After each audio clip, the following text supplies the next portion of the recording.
मेरा नाम कल्पना है। मैं अपने खानदान की इकलौती और लाडली बेटी थी। मेरे पिता की कोई बहन नहीं थी और ना ही मेरे चाचाओं के घर कोई लड़की पैदा हुई थी। मेरे पिता अपने सारे भाइयों में सबसे बड़े थे। मेरे पिता अपने भाइयों को बहुत प्यार करते थे और उनके घर बसाने की जिम्मेदारियां निभाते निभाते मेरे पिता की उम्र काफ़ी बढ़ती चली गई थी और अपने भाइयों की फिक्र में वो अपना घर न बसा सके। मेरी दादी तो काफ़ी सालों पहले ही मर चुकी थीं, लेकिन मेरे दादाजी जब मरे तो मेरे पिताजी के हाथ में अपने छोटे बच्चों का हाथ थमा गए थे और उनसे कहकर गए थे कि अपने छोटे बहन भाई का ख्याल रखना। मेरे दादा ने कहा था कि मैं अपने छोटे बच्चों को अपने बड़े बेटे के हाथ में सौंप कर जा रहा हूँ। मुझे उम्मीद है कि मेरा बड़ा बेटा अपने छोटे भाइयों का हमेशा ख्याल रखेगा। बस इसीलिए मेरे पिताजी ने अपने छोटे भाइयों के घर बसाने के खातिर और उनका ख्याल रखने की खातिर अपने आप को बूढ़ा कर लिया था। मेरे पिताजी के छोटे भाइयों को तो अपने भाई की कोई फिक्र ही नहीं थी कि बड़े भाई ने भी एक दिन शादी करनी है। इसी तरह जब तक मेरे पिताजी ने अपने तीनों भाइयों की शादी नहीं कर दी और उनकी जिम्मेदारियों से फ्री नहीं हुए, तब तक वो 40 साल की उम्र तक पहुंच चुके थे। मेरे पिताजी अपने भाइयों का घर बसाते बसाते अकेले रह गए थे। जब सारे घर में वो अकेले रह गए तो उन्हें ख्याल आया कि अब उनके लिए ज़िंदगी गुजारना बहुत मुश्किल हो गया, इसलिए जीवन साथी होना चाहिए। सारे भाई मजदूरी करते थे, इसलिए कोई अच्छा रिश्ता नहीं मिल सका और वो भी मेरे पिताजी को तो इस उम्र में रिश्ता मिलना बहुत मुश्किल काम था। पिताजी ने अपने जैसे ही लोगों में बात चलाई तो एक औरत जो बेसहारा और विधवा थी और रिश्तेदारों की सताई हुई थी, मेरे पिताजी को मिल गई और इसी तरह मेरे माता पिता की शादी हुई और उन दोनों का घर बस गया। शादी के पहले ही साल में मैं पैदा हो गई थी तो मेरे माता पिता बहुत खुश हुए थे। दोनों ही बहुत उम्र को पहुंच गए थे और दोनों ने ही बहुत उम्र में पहुंचने के बाद अपनी औलाद को पैदा किया था। इस तरह जल्द ही औलाद की खुशी मिल जाना उनके लिए किसी बड़ी खुशी की बात से कम नहीं थी। और फिर हुई भी। बेटी थी। मेरे पिताजी को बेटियों का बहुत शौक था और उनको बेटी होने की बहुत चाहत थी, क्योंकि मेरे पूरे खानदान में ही किसी के पास बेटी नहीं थी।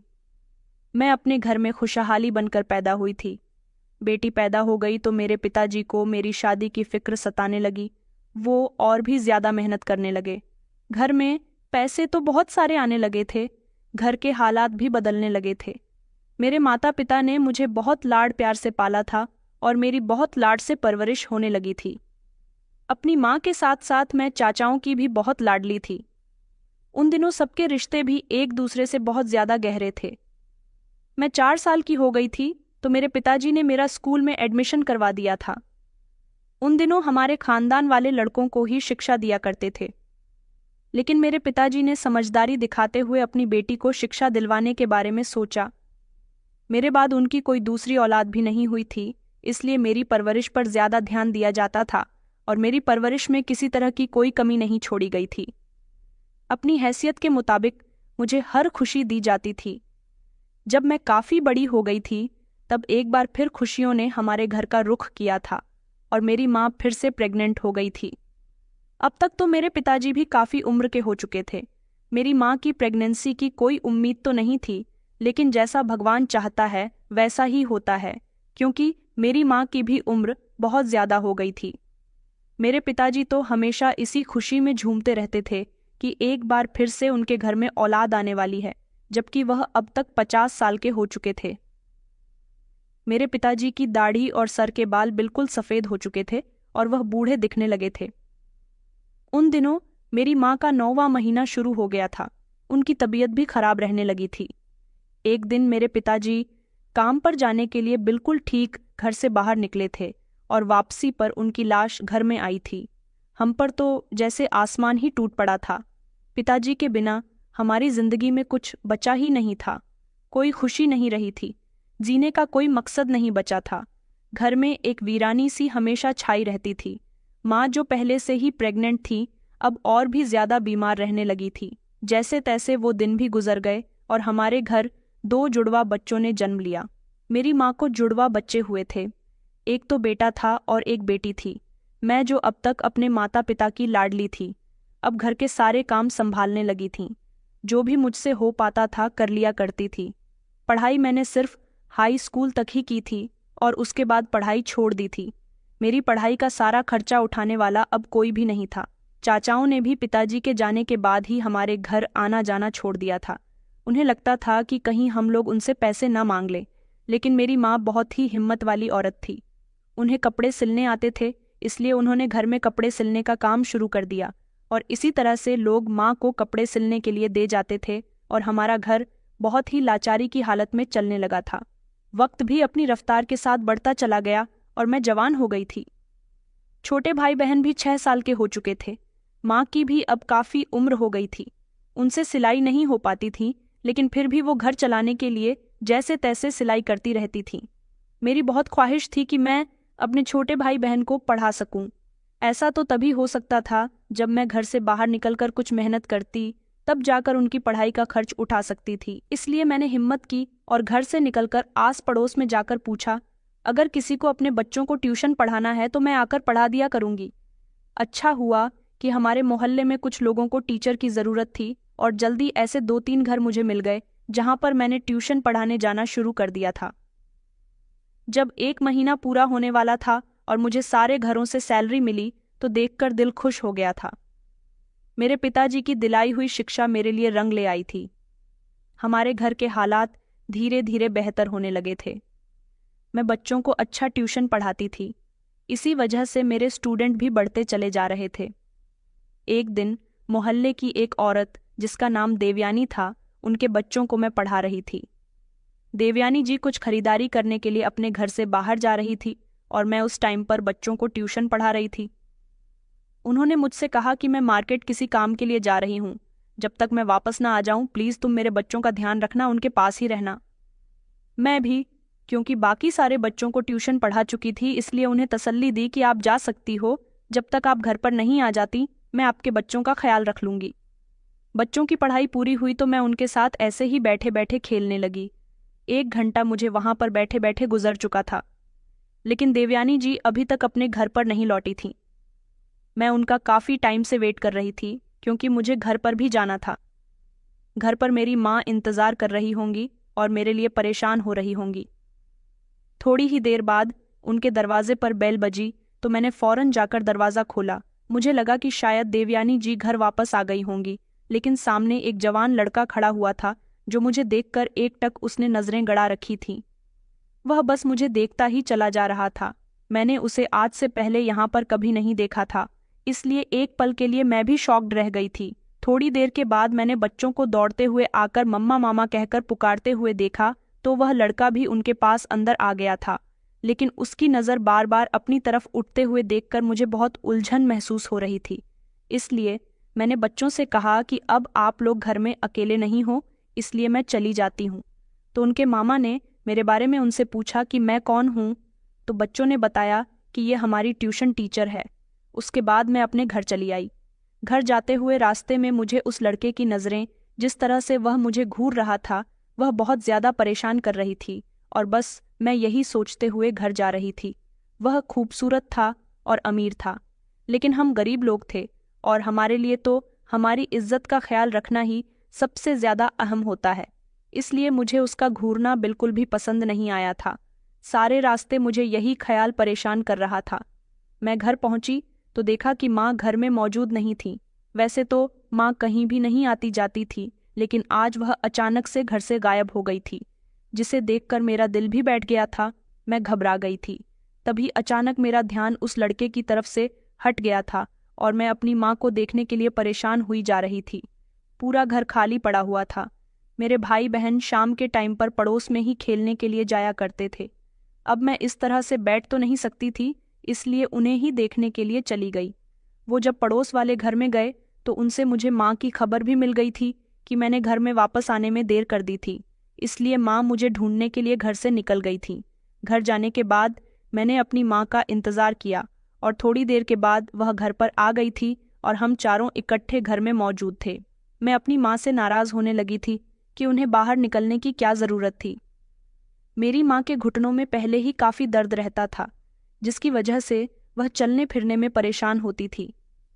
वह अगर कहीं गिर जाती तो फिर उन्हें कौन संभालता। मैं बस अपनी माँ पर लगातार बोले ही जा रही थी। माँ ने कहा कि बेटी, अब तुम कोई छोटी बच्ची नहीं हो जिसकी मैं फिक्र ना करूं। देर सवेर हो जाएगी, तुम जवान लड़की हो, और जब घर से बाहर निकलती हो तो मेरे दिमाग में अलग अलग तरीके के ख्याल आने लगते हैं कि कहीं तुम किसी की बुरी नज़र का शिकार ना बन जाओ, तुम पर किसी की बुरी नज़र ना पड़ जाए। अगर तुम पर किसी की बुरी नज़र पड़ गई तो हम गरीबों के पास बचेगा ही क्या। माँ की यह बात सुनते ही मुझे देवयानी जी के भाई का घूरना याद आ गया था और मेरा दिल धड़कने लगा था। उसकी बुरी नज़र से शायद मेरी माँ का यही मतलब था। अगले दिन ट्यूशन पढ़ाने जाते टाइम मुझे आज बहुत घबराहट हो रही थी, लेकिन यह हमारी मजबूरी थी। रूखी सूखी खाकर पेट भर जाना था, लेकिन माँ की दवाइयाँ और भाई बहन की पढ़ाई का खर्च तो मेरी ट्यूशन की कमाई से ही चल रहा था। इसलिए ना चाहते हुए भी ट्यूशन पढ़ाने ना जाने का सवाल तो बनता ही नहीं था। मैं बहुत हिम्मत करके घर से निकल पड़ी। जिन घरों में मैं पढ़ाती थी उस गली में सबसे पहले देवयानी जी का ही घर पहले पड़ता था, जहाँ हमेशा मैं आखिर में पढ़ने जाती थी और फिर अपने घर वापस चली आती थी। लेकिन उस दिन मैं सबसे पहले देवयानी जी के ही घर पहुंची थी कि शायद इस टाइम उनके घर में कोई मर्द मौजूद ना हो और मैं आसानी से पढ़कर वापस आ जाऊं। लेकिन मेरी किस्मत थी कि आज दरवाज़ा भी उसी इंसान ने खोला था जिससे मैं घबरा रही थी। उसकी वही तरसी हुई नज़रें मुझ पर जम चुकी थीं। लगभग 1 घंटे में उन बच्चों को पढ़ाती रही और वो इंसान मुझे घूरता रहा। घर वापस होने पर जब मैं गेट के करीब पहुंची तो उसने मुझसे बात करने की भी कोशिश की, लेकिन मैंने उसे मौका नहीं दिया और जल्दी से बाहर निकल कर आई। अब घबराहट की वजह से मेरा पूरा शरीर कांप रहा था और बाहर गली में पहुंचकर मैंने मुड़कर एक बार फिर से जब उस गेट की तरफ देखा तो वो लड़का मुझे अभी तक देख रहा था। बड़ी मुश्किल से मैंने खुद को संभाला था। मैं बाकी घरों में पढ़ने चली गई थी। उसके बाद 2 दिन तक मैं देवयानी जी के घर बच्चों को पढ़ाने नहीं जा सकी थी, लेकिन तीसरे दिन सुबह सुबह वह हमारे घर पर आ गई थी और माँ से मेरी शिकायत करने लगी कि आपकी बेटी 2 दिन से ट्यूशन पढ़ने नहीं आ रही है। मेरे बच्चों के एग्ज़ाम्स करीब आ रहे हैं और कल्पना से बेहतर कोई और टीचर हमें मिल ही नहीं सकती। तो माँ ने उनके सामने ही मुझे डांटना शुरू कर दिया कि बच्चों को पढ़ाने जाया करो, बच्चों के एग्ज़ाम आने वाले हैं। मैंने देवयानी जी को यकीन दिलाया कि मैं शाम को आपके घर पढ़ाने के लिए आ जाऊंगी और फिर वो अपने घर को वापस चली गई। शाम में वादे के मुताबिक उनके घर पढ़ाने गई तो मुझे यह देखकर बहुत हैरानी हुई कि उनका भाई घर पर मौजूद नहीं था। मैंने बड़े सुकून से बच्चों को ज़्यादा टाइम देकर पढ़ाया क्योंकि पिछले 2 दिन से मैं नहीं आ सकी थी। रोज़ की तरह ही देवयानी जी बच्चों की पढ़ाई के टाइम पर घर के कामों में बिजी होती थी। उसके बाद मैं जाने लगी तो उनके बेटे ने एक लेटर मेरी तरफ बढ़ाते हुए कहा कि मैम, यह मामा ने आपके लिए दिया था। लेकिन मैंने उस लेटर को लेने से साफ इनकार कर दिया तो वह बच्चा परेशान होकर मुझसे रिक्वेस्ट करने लगा कि मैम यह ले लो वरना मम्मी देख लेंगी। मामा ने कहा है कि तुम्हारी मम्मी को इस बारे में पता न चले। जब देवयानी जी को मैंने अपनी ही तरफ आते हुए देखा तो बच्चे की परेशानी देखकर जल्दी से वह लेटर उसके हाथ से लेकर अपने पर्स में डाल दिया। उसके बाद बाकी सारे घरों में पढ़कर जब मैं लौटी तो मैं काफ़ी थक चुकी थी। वह लेटर मुझे याद ही नहीं रहा। रात में अपने किसी काम के लिए जब मैंने अपने पर्स को खोला तो वह लेटर मेरे हाथ में आ गया और मैंने उस लेटर को पढ़ना शुरू किया तो उसमें बहुत अजीब तरीके की बातें लिखी हुई थीं, जो पढ़कर मैं उस लड़के की बातों में आ चुकी थी। लेटर में कुछ इस तरह से लिखा हुआ था कि हेलो कल्पना जी, उम्मीद करता हूँ आप ठीक होंगी। मेरी प्रार्थनाएं आपके लिए है कि आप हमेशा खुश रहें। आप सोच रही होंगी कि लेटर शायद मैंने अपनी मोहब्बत का इजहार करने के लिए लिखा होगा, इसलिए पहले इस लेटर को लेने से आप घबराई होंगी। मेरी बेमतलब मोहब्बत का एहसास तो आपको मेरी बेकाबू होती नज़रों से भी हो गया होगा, लेकिन ये लेटर सिर्फ और सिर्फ आपसे माफ़ी मांगने के लिए लिख रहा हूँ कि मैंने आपको बहुत परेशान किया, लेकिन मैं मजबूर था।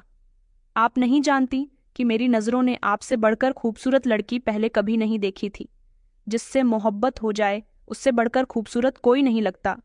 उम्मीद करता हूँ आपके रूप की तरह आपका दिल भी बहुत हसीन होगा और आप मुझे माफ़ ज़रूर कर देगी।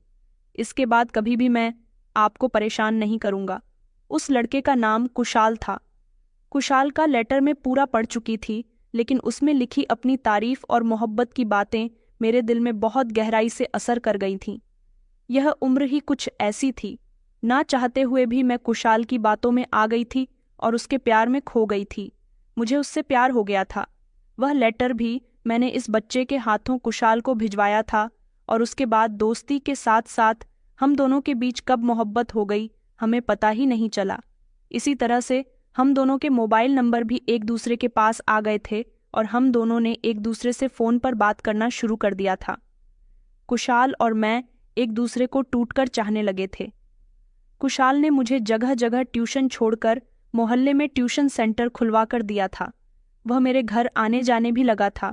माँ को डॉक्टर के पास भी लेकर जाता था, उनकी दवाइयाँ लेकर आता था और मेरे छोटे भाई बहन का ख्याल भी किसी बड़े भाई की तरह रखता था। मतलब कि कुशाल से बढ़कर खूबियाँ आज तक मैंने किसी इंसान के अंदर नहीं देखी थीं। उसने मेरी माँ से मेरा हाथ मांग लिया था। देवयानी जी भी मुझे अपनी भाभी बनाने के लिए काफ़ी खुश थीं। कुशाल मेरठ में रहता था जबकि हम लोग लखनऊ में रहते थे। कुशाल ने मुझसे वादा किया था कि वह जल्द ही मेरठ में रहने वाले अपने पेरेंट्स को लेकर मेरे घर आएगा और मुझे दुल्हन बनाकर अपने साथ ले जाएगा। आखिरी बार जब वह गया था तो उसकी बहन भी अपनी फैमिली के साथ लखनऊ में ही शिफ्ट होने वाली थी। वह अपने सारे सामान के साथ मोहल्ला छोड़ रहे थे। कुशाल ने कहा था कि वह 1 हफ्ते के अंदर ही अपने पेरेंट्स को मेरी माँ से मिलवाएगा। उसके जाने के बाद मेरी उससे 1-2 बार फ़ोन पर भी बात हुई थी और धीरे धीरे वह 1 हफ्ता 4 साल में बदल गया और मैं कुशाल के इंतज़ार की आग में जल रही थी और उसने कभी मुड़कर मेरी तरफ नहीं देखा था। सारे मोहल्ले में मेरी और कुशाल की लव स्टोरी फेमस हो गई थी, इसीलिए मेरा कोई रिश्ता भी नहीं आता था। कुशाल का नाम ले लेकर मुझे ज़माने में इतना सताया कि दिल चाहता था कि अब अगर वह मेरे सामने आ भी जाए तो सीधा मैं उसे जान से मारकर जेल चली जाऊं, ताकि कोई भी लड़का किसी लड़की को इस तरह से बदनाम करके ना छोड़ दे। मैं हर रोज़ कुशाल का नंबर ट्राई किया करती थी, लेकिन उसने अपना फ़ोन स्विच ऑफ कर रखा था। उसके अलावा मेरे पास उसका कोई और कॉन्टैक्ट नंबर भी नहीं था। और फिर 4 साल के तकलीफ़देह इंतज़ार के टाइम के बाद हमने वह मोहल्ला और शहर भी छोड़ दिया और फिर एक नए शहर में रहने लगे। वहाँ पर मेरा एक रिश्ता आया। अब मेरे लिए कुशाल और उसकी झूठी मोहब्बत को भुला देना ही ठीक था। उसके बाद मेरा रिश्ता सम्राट नाम के लड़के के साथ हो गया। कुछ ही दिनों के बाद मेरी सम्राट के साथ शादी हो गई और मैं दुल्हन बनकर उसके घर चली गई। जब मैं अपने ससुराल चली गई तो पिछले 2 घंटे से सजी धजी दुल्हन बनी बेड पर अकेली बैठी हुई अपने दूल्हे के आने का इंतजार कर रही थी। लेकिन अब तो ऐसा लग रहा था वो इस कमरे में आना ही भूल गया था। थकान से मेरा बुरा हाल हो रहा था। ज्यादा बैठे रहने की वजह से मेरी कमर में भी बहुत तेज दर्द होने लगा था। पर ऐसे में मैं लेट भी तो नहीं सकती थी कि किसी भी टाइम मेरा दूल्हा आता ही होगा। मैं इन्हीं ख्यालों में बैठी थी कि कमरे के दरवाजे के पास किसी की आहट हुई। मैं सिमट कर ठीक से बैठ गई और नज़रें झुका लीं। चेहरे पर घूंघट होने की वजह से मैं देख नहीं पाई थी कि अंदर दाखिल होने वाला इंसान कौन है। जब अपने पास किसी को बैठता हुआ महसूस किया तो मेरी सांसें ज़ोर ज़ोर से चलने लगीं। लेकिन मेरे कमरे में मेरा पति नहीं बल्कि मेरी सास आई थी। उन्होंने मेरे सिर पर हाथ रखा और कहने लगी कि बेटी, इतनी देर से तुम बैठी हुई थक गई होगी, ज़रा कमर सीधी करके लेट जाओ। तुम्हारे पति के आने में अभी थोड़ा वक्त है, वो दोस्तों के साथ बातें करने में बिजी है। यह सुनकर मुझे अजीब लगा था कि यह कैसा दूल्हा है जिसे अपनी शादी की रात भी दोस्तों के साथ वक्त गुजारने की लगी हुई है। मेरी सास ने एक बार फिर से कहा कि बेटी, जब तक वो नहीं आ जाए तुम थोड़ा आराम ही कर लो, बहुत देर से तुम इसी तरह से बैठी हुई हो। मैंने जी माँ जी कहते हुए तकिए से टेक लगा ली तो मेरी सास कमरे से बाहर चली गई। मैं अब थकान से चूर चूर हो चुकी थी। थोड़ी सी टेक लगते ही मुझे नींद आने लगी थी और मैं गहरी नींद में सो गई थी। थोड़ी देर बाद मेरा दूल्हा मेरे कमरे में आया, मुझे पता ही नहीं चला। सुबह कमरे की खिड़की पर पड़ने वाली सूरज की किरणों पर नज़र पड़ते ही मेरी आंख खुल गई और मैं फौरन उठकर बैठ गई। यह देखकर घबरा गई थी कि मेरा पति मेरे सामने सोफे पर सोया हुआ था। न जाने वो रात में किस टाइम पर आ गए थे कि मेरी आंख नहीं खुली। मुझे अपनी इस हरकत पर बहुत शर्मिंदगी महसूस हो रही थी कि मैं थोड़ी देर और जागकर उनका इंतज़ार भी नहीं कर सकी। शायद उन्होंने मुझे जगाया होगा और सोफे पर ही सो गए होंगे। इसी तरह हमारी शादी की पहली रात गुजरी। मैं बेड पर बैठी अपने पति को ही देख रही थी, जो इस टाइम बहुत गहरी नींद में सो रहे थे। हमारी शादी तो हमारी फैमिली की पसंद से हुई थी और मैंने आज से पहले सम्राट को आंख उठाकर भी नहीं देखा था, इसलिए सोते हुए नींद का फायदा उठाकर मैं नजर भरकर उन्हें देखना चाहती थी। वह बहुत ही हैंडसम थे और बहुत अच्छे लग रहे थे। उनकी हाइट बहुत अच्छी थी, फेस कट भी बहुत प्यारा था। उन्हें देखकर मुझे बहुत ज्यादा खुशी मिल रही थी और सुकून मिल रहा था कि अब वह मेरी जिंदगी भर के साथी हैं। सच तो यह है कि शादी के पवित्र बंधन में बंधने के बाद मेरे दिल में उनके लिए मोहब्बत पैदा होने लगी थी। मैं बेड से उठी और उनके करीब जाने लगी। सोफे के पास ही जमीन पर बैठकर मैं बहुत नज़दीक से उन्हें देखने लगी। मेरे दिल में उनके लिए उमड़ उमड़ कर प्यार आ रहा था। वह मुझे बहुत ही ज्यादा अच्छे लग रहे थे। शायद उन्होंने भी नजरें खुद पर पड़ती हुई देख ली और वह चौंक कर उठ गए और फिर मैं भी शर्मा कर बेड पर जा बैठी थी। मुझे लगा था कि मेरे पति को मेरी यह अदा बहुत अच्छी लगेगी और उन्हें भी मुझसे प्यार हो जाएगा, लेकिन ऐसा कुछ भी नहीं हुआ था। उन्होंने मुझे देखा और इग्नोर कर दिया और फौरन से उठकर बाथरूम में चले गए। मैं उसी बेड पर अकेली एक बार फिर से बैठी रह गई थी और हैरान रह गई थी कि ये कैसा पति है जिसे अपनी नई नवेली पत्नी में कोई इंटरेस्ट ही नहीं है। थोड़ी देर बाद बाथरूम से निकलकर वह सीधा कमरे से बाहर चले गए और मैं हैरानी के साथ साथ अब परेशान भी हो गई थी कि रात में उनका देर से आना कोई इत्तेफाक था या फिर वह मुझे इग्नोर करने का कोई तरीका था, क्योंकि अभी भी वह मुझे इग्नोर कर गए थे। मैं अभी भी वहीं की वहीं सजी धजी जेवरों के साथ बैठी हुई थी जब मेरी सास एक बार फिर से मेरे कमरे में आई और मेरा हुलिया देखकर समझ गई कि हमारे बीच पति पत्नी वाला कोई रिश्ता कायम नहीं हुआ। वह मुझसे नजरें चुराते हुए कमरे में इधर उधर देखकर कहने लगे कि अरे बहू, तुम अभी तक तैयार नहीं हुई हो और हम सब नाश्ते की टेबल पर तुम्हारा इंतजार कर रहे हैं। मेरी सास ने अलमारी खोली और मेरे कपड़े निकालने लगी। मैं तब बाथरूम में नहाने जा चुकी थी, लेकिन अभी तक अपने पति के बिहेवियर पर मैं बहुत परेशान थी। उनको आखिर मुझसे क्या परेशानी थी, जबकि मुझे देखकर ही उन्होंने पसंद किया था। मैं तैयार होकर बाहर निकली तो मेरा पति नाश्ता करके घर से जा चुका था। मैंने इंतजार भरी नज़रों से इधर उधर देखा तो मेरी सास ने कहा कि तुम आराम से नाश्ता कर लो, वह ऑफिस चला गया है। अब तो मेरी परेशानी और भी ज्यादा बढ़ती चली जा रही थी। उनको अगर मुझसे कोई परेशानी थी तो वह मुझे बताते क्यों नहीं थे। मैंने अपनी सास के कहने से जैसे तैसे थोड़ा सा नाश्ता कर लिया और उसके बाद मैं अपने रूम में आ गई। मेरी शादीशुदा जिंदगी की शुरुआत बहुत अजीब तरीके से हुई थी। मैंने शादी से पहले जो दुख दर्द झेले थे, शादी के बाद मैं उन सारे दुख दर्दों को भूलना चाहती थी, लेकिन पति की यह बेरुखी मुझे और भी ज्यादा परेशानी में डाल रही थी। पूरे दिन में कई बार मेरी सास मेरे कमरे में आई थी और बार बार मुझसे बातें करके मेरा दिल बहलाने की कोशिश कर रही थी, लेकिन मेरा दिल जिसके लिए बेचैन हो रहा था उसका कहीं नामो निशान नहीं था। वह वो सारा दिन बाहर गुजारकर रात को वापस आए थे। मैंने रात को खाना उनके इंतजार में नहीं खाया था, क्योंकि नाश्ता और लंच मुझे उनके बगैर करना पड़ा था। सब लोग अपने अपने कमरों में चले गए थे। सास आखिरी बार मेरे कमरे में चक्कर लगाने आई थी और मुझसे कहकर गई थी कि तुम लेट जाओ, आराम करो। लेकिन अब मैं यह सोच रही थी कि कल की तरह फिर से मेरी आंख ना लग जाए और फिर कल की तरह वह मुझे सोता हुआ देखकर सोफे पर ना सो जाए। इसीलिए मैं कभी बैठकर तो कभी टहल टहल कर उनका इंतजार कर रही थी। जब रात का 1 बज गया तो वह कमरे में दाखिल हुए तो मैंने उनसे पूछा कि आप इतनी लेट क्यों आए हो। उन्होंने मेरी बात का कोई जवाब नहीं दिया और अपना पिल्लो उठाकर सोफे पर जाकर लेटने लगे। तो मैंने उनसे कहा कि आपको नींद आ रही है। उन्होंने फीके से शब्दों में कहा कि हाँ, मैंने अपने पति से कहा कि मैंने आपके इंतजार में खाना भी नहीं खाया। यह सुनकर उनके चेहरे पर थोड़ी परेशानी भरे एक्सप्रेशन दिखने लगे थे, जिससे मुझे अंदाज़ा हुआ कि चलो अच्छा है कि मेरी थोड़ी बहुत फिक्र तो है। और फिर उसके बाद वो बाहर चले गए। थोड़ी देर के बाद फिर जब वो रूम में आए तो उनके हाथ में खाने की ट्रे थी। इसका मतलब वो मेरे लिए किचन से खाना लेने के लिए गए थे। ट्रे बेड पर रखकर उन्होंने मुझसे कहा कि तुम खाना खा लो। मैंने कहा मैं आपके बिना खाना नहीं खाऊंगी। तो उन्होंने मुझे गुस्से भरी निगाहों से देखा। फिर उसके बाद वो मेरे पास बैठ गए थे, लेकिन मुझे उनकी कोई भी बात समझ नहीं आ रही थी कि वो मुझसे इतना ज्यादा कटे हुए क्यों थे। मैं अपने पति को देखकर बहुत पसंद करने लगी थी। अब मुझसे उनकी यह बेरुखी बर्दाश्त नहीं हो रही थी, इसलिए मैंने उनसे सवाल किया, क्या मैं आपको पसंद नहीं हूं जो आप मुझसे इस तरह दूर दूर भाग रहे हैं?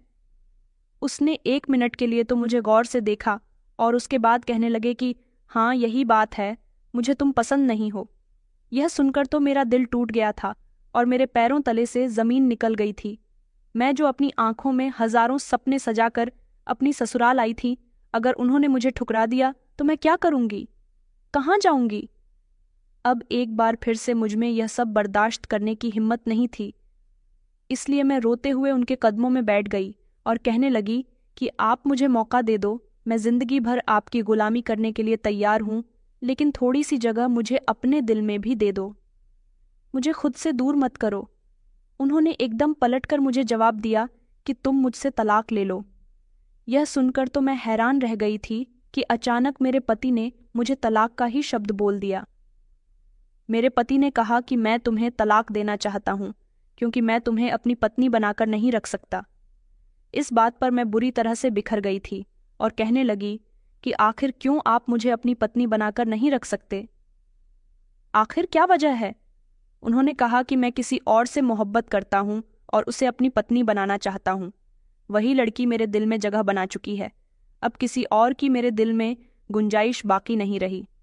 मैंने कहा कि इसमें मेरी क्या गलती है, मैं किस बात की सज़ा भुगत लूंगी अगर आपने मुझे छोड़ दिया तो वह कहने लगे कि तुम इस चीज़ की फिक्र मत करो, मैं तुम्हें बेसहारा नहीं होने दूंगा, बल्कि तुम्हारी शादी मैं अपने दोस्त से करवा दूंगा। वह बहुत ज़्यादा अमीर है और तुम उसके घर में ऐश करोगी। मुझे अपने पति की इस बात पर बहुत हैरानी हो रही थी। वह कैसा इंसान था जो अपनी पत्नी की शादी किसी और से करवाने के बारे में सोच रहा था, लेकिन मैं ही पागल थी। उस आदमी के दिमाग पर तो किसी और लड़की के प्यार का भूत सवार था जिससे वह शादी से पहले ही चाहता था। मैंने अपने पति से कहा कि भले ही उस लड़की से शादी कर लो, लेकिन मैं आपके साथ ही रहूंगी आपकी पत्नी बनकर। वह फिर मेरे कदमों में गिर गया और कहने लगा कि तुम प्लीज किसी भी तरह से मुझे छोड़ दो। तुम लोगों से कह देना कि मेरा पति नामर्द है और इसी वजह से तुमने मुझसे तलाक ली है। तुम्हारे रहते वह लड़की मुझसे कभी भी शादी नहीं करेगी। मुझे अपने पति की बातों से बहुत बड़ा सदमा लगा था। 2 दिनों में ही मैं अपने पति से इतनी ज्यादा मोहब्बत करने लगी थी। उसके साथ तो मैंने अपने घर बसाने के सपने देखे थे और वह इंसान मुझसे जान छुड़ाने के चक्कर में था, लेकिन मैं अपने पीछे अपनी विधवा माँ और अपने 2 अनाथ बहन भाई को छोड़कर आई थी। इतनी जल्दी उनको इतना बड़ा दुख कैसे दे सकती थी? मेरी माँ तो शादी के दूसरे दिन ही मेरी तलाक की बात सुनकर मर जाती, इसलिए मैंने उनकी बात एक्सेप्ट कर ली कि वह मेरी शादी अपने दोस्त के साथ करवा देंगे। और सुबह होते ही मैंने हंगामा कर दिया कि मेरा पति तो नामर्द है।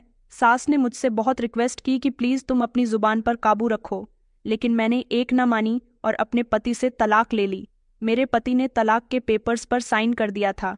यह मेरे लिए बहुत बड़े सदमे की बात थी, लेकिन मैं मजबूर थी और वापस जाकर अपनी माँ को यह दुख नहीं दे सकती थी। और यही इंसान जो दोबारा मेरा घर बसाने वाला था। हमारा तलाक हो जाने के बाद सारे घर का माहौल काफी गम में बदल गया था। मेरी सास रो रोकर पागल हो चुकी थी, लेकिन यह सब उनके बेटे का ही फैसला था। मैं इसमें कुछ नहीं कर सकती थी और मैं चाहकर भी उनके साथ हमदर्दी तक नहीं कर सकती थी। मेरे पति ने मुझे घर छोड़ने का बहाना लिया और गाड़ी में मुझे बिठाया और वादे के मुताबिक अपने दोस्त के घर लेकर जाने लगा, क्योंकि मुझे एक महफूज सहारे की ज़रूरत थी। मैंने जिंदगी में सारी ठोकरें खाने के बाद यह जान लिया था कि अकेली औरत का जिंदगी में रहना मुमकिन नहीं है और एक मर्द का साथ बहुत ज़रूरी है। मेरे बीते हुए कल में मेरे साथ कुछ ऐसा हुआ था जिसने मुझे यह सबक सिखा दिया था। गाड़ी में बैठे हुए मैं अपनी गुजरी हुई जिंदगी के बारे में सोचे जा रही थी। जब गाड़ी रुकी तो मैं होश की दुनिया में वापस आ गई थी। मेरा पति, जो अब मेरा एक्स हस्बैंड बन चुका था, उसने मेरा हाथ पकड़ा और एक बड़े से घर में मुझे लेकर चला गया। वह मुझे इसी घर में अपने दोस्त से मिलवाने लेकर आया था। अंदर चलकर हम जब उस घर के अंदर दाखिल हुए तो घर बहुत ज़्यादा बड़ा और अंदर से बहुत खूबसूरत बना हुआ था। उसके बाद वह मुझे एक कमरे में लेकर जाने लगा। कमरे का दरवाज़ा खोलते ही उसने मुझसे कहा कि यह लो, तुम्हारी अमानत तुम्हारे पास वापस आ गई। मेरी आंखों से लगातार आंसू टपक रहे थे और मैंने नज़रें झुकाई हुई थीं। मुझे नहीं पता था कि वह इंसान कौन है जिसकी अमानत मेरा पति मुझे कह रहा था। इन शब्दों पर मैंने चौंक कर जब अपनी नज़र उठाई तो सामने उस इंसान को देखकर मेरे होश उड़ चुके थे। वह जो उसका दोस्त था, उसे तो मैं अच्छी तरह से जानती थी। उस इंसान को भला मैं कैसे भूल सकती थी। उसका मेरे बीते हुए कल से बहुत गहरा रिश्ता था। मैंने तो सोचा था कि मैं सारी जिंदगी सम्राट की सुहागन बनकर गुजार दूंगी, लेकिन मुझे सम्राट से शादी भी रास नहीं आई, और मैं नहीं जानती थी कि इस तरह चालाकी से सम्राट मुझे इस इंसान के सामने लाकर खड़ा कर देगा। सम्राट के दोस्त की जगह जब मैंने कुशाल को देखा तो पिछले दर्द भरे जख्मों को लगाए सारे टांके उधड़ चुके थे। मैं एक बार फिर से अपने बीते हुए कल की परेशानियों को महसूस करके उसे तकलीफ में पहुंच गई थी। जब रात को रो रो कर मैं कुशाल का इंतजार करती रहती थी और उसकी कहीं से भी कोई खबर मुझे नहीं मिल पाती थी। मैंने एकदम से कुशाल का गिरेबान पकड़ लिया और उसे झंझोड़ झंझोड़ कर सवाल करने लगी कि तुमने मुझे इतना बड़ा धोखा क्यों दिया? मैंने तुम्हारे साथ के लिए कितने सुहाने सपने सजाए थे, तुमने मोहब्बत की कितनी बड़ी बड़ी बातें कही थीं। आखिर तुम क्यों बदल गए? कुशाल, तुम क्यों बदल गए? उसने मेरे हाथों को अपने हाथों में पकड़ लिया और मेरी आंखों में देखने लगा। उसकी आंखों में दर्द मुझे साफ नजर आ रहा था, लेकिन अब भी वह मेरी नज़रों में मेरा गुनाहगार था। उसने मेरा दिल तोड़ा था। उसने मुझे रिलैक्स करके चेयर पर बिठाया और कहने लगा कि कल्पना, मैं तुम्हें धोखा देने के बारे में कभी सोच भी नहीं सकता था, लेकिन मैं खुद बहुत मजबूर था। मेरी बहन ने जब घर आने के बाद तुम्हारे बारे में मेरी फैमिली को बताया तो मेरे माँ बाप ने तुम्हारे और मेरे रिश्ते के लिए साफ इनकार कर दिया था, लेकिन फिर भी मैं उन लोगों के खिलाफ जाकर तुम्हारे पास आने लगा था, और फिर एक रोड हादसे में मेरा एक बहुत बड़ा एक्सीडेंट हो गया था। मैं पूरे 2 साल तक बिस्तर पर पड़ा रहा था। ना चल सकता था, ना बैठ सकता था और ना ही कुछ बोल सकता था। मेरी दिमागी हालत बहुत खराब हो गई थी, और 2 साल पहले जब मेरी तबीयत कुछ ठीक हुई तो सबसे पहले मैं तुम तक पहुंचना चाहता था। और मेरी इतनी बड़ी परेशानी के बाद मेरे पेरेंट्स भी तुमसे शादी करवाने के लिए राजी हो गए थे। मैं तुमसे बात करना चाहता था और तुमसे मिलना चाहता था। मेरी तबीयत कुछ ठीक हुई तो मैंने तुम्हारे मोहल्ले में जाकर तुम्हारे बारे में पता किया तो पता चला कि तुम लोग कई साल पहले वो घर छोड़ चुके हो। मैंने कितनी जगह तुम्हें ढूंढा, लेकिन तुम्हारा कहीं अता पता नहीं चला। मैंने तुम्हारा नंबर भी ट्राई किया, लेकिन तुम्हारा फ़ोन बंद जा रहा था। फिर अचानक एक दिन तुम मुझे सम्राट की शादी में नजर आ गई। उसे टाइम तुम दोनों शादी के बंधन में बंध चुके थे। फिर मैंने हिम्मत करके तुम्हारी शादी की रात सम्राट को अपनी पूरी कहानी बताई और उसके कदमों में गिर गया कि सम्राट मेरे दोस्त, प्लीज़ मेरी सालों पुरानी मोहब्बत को मरने से बचा लो और मुझे मेरी कल्पना वापस लौटा दो। सम्राट को जब पता चला कि तुम भी मुझसे मोहब्बत करती हो तो उसने एक प्लान बनाया कि वह तुमसे किसी और को पसंद करने का बहाना लेकर तुम्हें तलाक दे देगा ताकि तुम फिर से मुझसे मिल सको। कुशाल की कहानी सुनकर मुझे बहुत दुख हुआ। यकीनन वह बहुत बड़ी तकलीफ से गुजरा था, लेकिन सम्राट से मुझे यह उम्मीद नहीं थी कि वह कम से कम सच्चाई बताकर मुझे तलाक दे देता। लेकिन सम्राट ने अपनी दोस्ती निभाई थी। मैं समझ गई थी कि सम्राट ने सिर्फ हमारी मोहब्बत के खातिर मुझे नहीं छोड़ा था, बल्कि उसने अपनी दोस्ती को भी अच्छे तरीके से निभाया था। उसके बाद मेरी शादी कुशाल के साथ हो गई और सम्राट ने भी किसी दूसरी लड़की से शादी कर ली थी। अब कुशाल और मैं एक दूसरे के साथ बहुत खुश हैं। मुझे खुशी है कि मेरी मोहब्बत मुझे मिल गई है। तो दोस्तों, उम्मीद करती हूँ आपको हमारी कहानी पसंद आई होगी। कहानी पसंद आई है तो वीडियो को लाइक करें, चैनल पर नए हैं तो चैनल को सब्सक्राइब करें, और ताकि अगली अपडेट सबसे पहले आपको मिले। धन्यवाद।